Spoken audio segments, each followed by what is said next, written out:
Hi friends, அஸ்ஸலாமு அலைக்கும். உங்களுக்கும் வீட்டில் பன் செய்யணுன்ட்டு ஆசையா? அப்போ இந்த வீடியோ பாருங்கள். முதல்ல வந்து பன் செய்கிறதுக்கு ஈஸ்ட் ஆக்டிவ் ஆக்கி வச்சுக்கணும். ஈஸ்ட் வந்து நல்ல புதிய ஈஸ்ட் எடுத்துக்கணும். நான் வந்து 2 டீஸ்பூன் ஈஸ்ட், 2 டீஸ்பூன் சுகர் சேர்த்து அதோட வார்ம் வாட்டர் போட்டு நல்லா ஒரு 10 நிமிஷம் மாதிரி நல்லா ஆக்டிவாக வச்சுட்டேன். அது நல்லா ஆக்டிவாகி வந்துருந்துச்சு.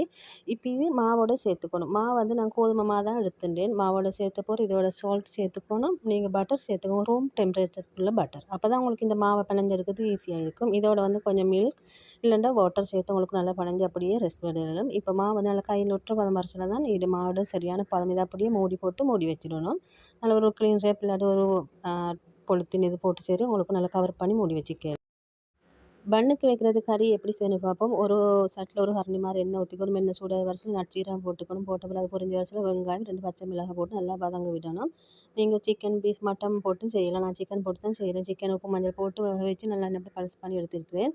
உங்களுக்கு பல்ஸ் பண்ணாமல் நல்லா சின்னதாக பிச்சு போட்டுக்கலாம் கையால். இதை காரத்துக்கு ஏற்ப மிளகுத்தூள், கட்டத்தூள், கொஞ்சம் போல் சீரகத்தூள் சேர்த்துனேன். ஒரு பிஞ்ச் அளவு மஞ்சத்தூள். இதோட வந்து உப்பு சேர்த்துக்கோங்க. உங்களோட காரங்கள் கூட்டி குறைச்சி சேர்த்துக்கலும்.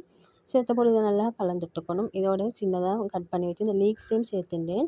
இதுக்கு வந்து உருளைக்கிழங்கு உப்பு மஞ்சள் போட்டு வேக வச்சு நல்லா அதையும் தோல் உரித்து நல்லா மிக்ஸ் பண்ணி அதையும் வச்சுக்கணும். இப்போ இதோட வந்து நான் இப்போ உருளைக்கிழங்கையும் ஒரு கப் அளவு இதோட சேர்த்துனேன். சேர்த்து நல்லா கலந்துட்டுக்கணும். இதுபோல் நீங்கள் கூட வீடியோ பார்க்கணும் என்ன சேனல் நீங்கள் ஃபாலோ பண்ணி வச்சுக்கோங்க. அப்போ தான் அப்கமிங் வீடியோ நோட்டிஃபிகேஷன் வந்து சேரும். இப்போ கிழங்கு எல்லாம் போட்ட பிறகு எல்லாம் நல்லா கலந்துட்டுக்கணும்.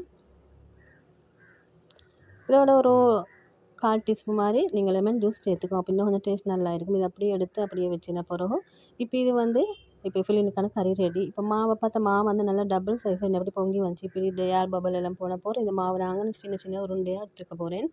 ஒரே மாவில் இன்றைக்கி 3 வகையான பன் செய்ய போகிறேன். ரோஸ் பன், அடுத்தது வந்து சொசேஜஸ் பன்ஸ், அடுத்து சீஸி சிக்கன் பன்ஸ். மாவு இன்னப்படி தட்டி எடுத்த போகிற 4 கீரல் போட்டுக்கணும். அப்போ அந்த ரோஸ் இதில் மாதிரி இன்னப்படி உங்களுக்கு கவர் பண்ணிக்கலாம். இப்போ மாவு வந்து இன்னப்படி நீங்கள் கவர் பண்ணிக்கோ ரவுண்ட்லேயும் இன்னப்படி சுற்றி சுற்றி இதெல்லாம் கவர் பண்ண அப்புறம் உங்களுக்கு ஒரு ரோஸா பூ ஃப்ளவர் மாதிரி வரும் இந்த பன்.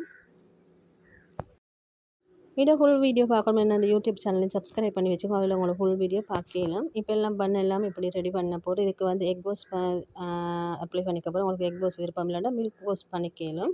எக்கை நல்லா பீட் பண்ணி இதை பண்ணி கோஸ் பண்ணி இதோட நீங்கள் அவனை வந்து ஃப்ரீ ஹீட் பண்ணி வச்சுக்கணும். 125 டிகிரி 10 நிமிஷம் வரை ஃப்ரீ ஹீட் பண்ணி அவனில் ஒரு 20-30 நிமிஷம் இதை பேக் பண்ணி எடுத்த போகிற இப்படி தான் இருந்துச்சு. இது சூட்டோடு நீங்கள் கொஞ்சம் பட்டர் தடவிக்கும். அப்போ தான் வந்து இந்த பன் வந்து நல்லா சாஃப்டாக இருக்கும்.